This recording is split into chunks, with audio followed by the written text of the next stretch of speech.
প্রেমের টানে নিজের ভাগ্নির সাথে পালিয়ে গেল মামি, মামির প্রেমে মগ্ন হয়ে ভাগ্নের সাথে পালিয়ে গেল মামি। অসুস্থ স্বামীকে চিকিৎসার জন্য ব্যাঙ্গালোর নিয়ে যাওয়ার কথা বলে মাঝ রাস্তায় চলন্ত ট্রেন থেকে স্বামীকে ফেলে দিয়ে প্রেমিকের হাত ধরে পগার পার হলো স্ত্রী। হিন্দি সিনেমার কায়দায় চলন্ত ট্রেন থেকে স্বামীকে ফেলে প্রেমিকের হাত ধরে 3 সন্তানকে সাথে করে নিয়ে পালিয়ে যাওয়ার ঘটনা হার মানাবে দক্ষিণ সিনেমার জগৎকেও।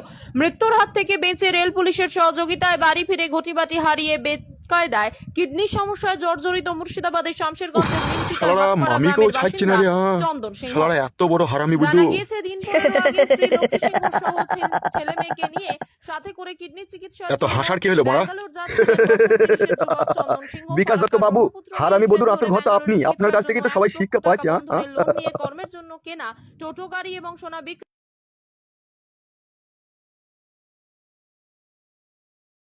অফিসার, কথাবার্তা ভালো করে বলবে, ঠিক আছে? না হলে এই পোশাকটা গায়ে থেকে খুলে নিয়ে না বাজারে সবজি বেচা করাবো। সত্যি কথা বললাম বলে কি আপনার বুকে জ্বালা বাঁধলো নাকি বিকাশ দত্ত বাবু? তোর মতো কিছু বাল ছেড়ে অফিসার ভালো মন্দর মানে আর কি বুঝে বল।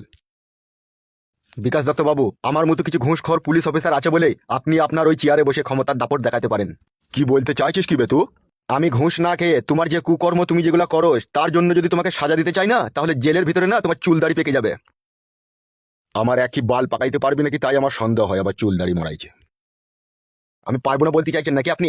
আমার চুলদাড়ি যে তুই জেলের ভিতরে পাকাবি বলছিস, তাহলে তোর বউ রেশম জামদানি শাড়ি, রেশমি চুড়ি, খোঁপাই গোলাপ ফুল, 36 সাইজ ভিসিয়ার, হিল তোলা জুতো এগুলো পরবে কার টাকা দেবে? সেই জন্যই তো কিছু বলতে পারি না বিকাশ দত্ত বাবু আপনাকে। আপনার সমস্ত কুকর্ম মেনে নিয়েও মুখ বুঝে সহ্য করে থাকি। ওসব কথা বাদ দেবো না, এখন কি গান মারাই দিয়েছিস সেটা বল। ওই যে ওই টাকাটার জন্য এসেছি নারকেল বেগমের মেয়ের। এখন আমার মন মেজাজ ভালো নাই, ঠিক আছে? সপ্তাহখানিক পরে সে টাকাটা নিয়ে যাবে। আমার বইয়ের টেনশন, আমার এখন আর ঘুম আসে না। কেন, বৌদিমণি কি এখনো বাড়ি আসেনি? না, এখনো তার আমি কোনো খোঁজ খবর পাইনি।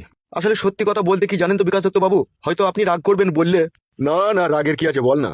আসলে কথা হচ্ছে বিকাশ দত্ত বাবু, পাপ বাপ কেউ ছাড়ে না। আপনি অন্যের বইয়ের ইজ্জত নিয়ে খেলা করছেন, তাহলে আপনার ঘরের ইজ্জত নিয়ে কেউ না কেউ তো খেলা করবেই। এ বালচুদা, তোকে বেশি জ্ঞান দিতে হবে না, ঠিক আছে? আমি সবই বুঝি। বুঝেন যে কোন তখন এত কুকর্ম করছেন কেন, একটু সুকর্ম করেন না, তাহলে আমরাও একটু আরাম পাই, আপনিও ভালো থাকবেন। এ বুকাচুদা, তুই এমএলএর মানে বুঝিস?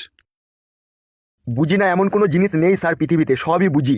কিন্তু আপনাদের মতো একটা নোংরা চরিত্রহীন লোকের জন্য আগে সমাজের লোকের কাছে আমরা দুর্নামিত হয়ে থাকি। কেন রে বুকাচুদা, তোর পুঙ্গায় আমি বাস ভরতে যাই নাকি? পুঙ্গায় বাস ভরলে তো আরাম পেতাম, বাসের থেকেও বড় জিনিস আপনারা ভরে দেন। আপনার কথা না শুনলে আপনি উপর মহলে দিয়ে আমাদের চাকরিটাকে খেয়ে নেবেন, আর না হয়তো আপনার গুন্ডা বাহিনী দিয়ে রাস্তাতে আমাদেরকে এনকাউন্টার করবেন। সবই যখন বুঝিস তত বড় বড় কথা বলিস কেন বড়া? পুলিশ অফিসার হলেও আর ঘোষ খেলেও যতই হোক রক্তে মাংসে করা মানুষ তো বটে আমরা, আমাদের শরীরে রক্ত তো আছে। কত আর নীরবে আপনার মতো জালিম লোকের অত্যাচার সহ্য করবো বলতে পারেন? যতদিন ক্ষমতা চেয়ারে বসে থাকবো ততদিন সহ্য করবি বে, আর ততদিনই আমাদের অত্যাচার মেনে নিবি। আর না হলে চুকে না সা চুকে। বুঝতে পেরেছি, হয় চাকরি খেয়ে নেবেন, না হলে আপনার গুন্ডা বাহিনী দিয়ে আমাকে রাতে রাত্রে এনকাউন্টার করবেন। সবই তো বুঝিস বে, তারপরেও কেন বাচ্চা ছেলের মতো কথা বলিস বে? কি ব্যাপার স্যার, আপনি হঠাৎ এই অবেলায় এখানে? Anything wrong?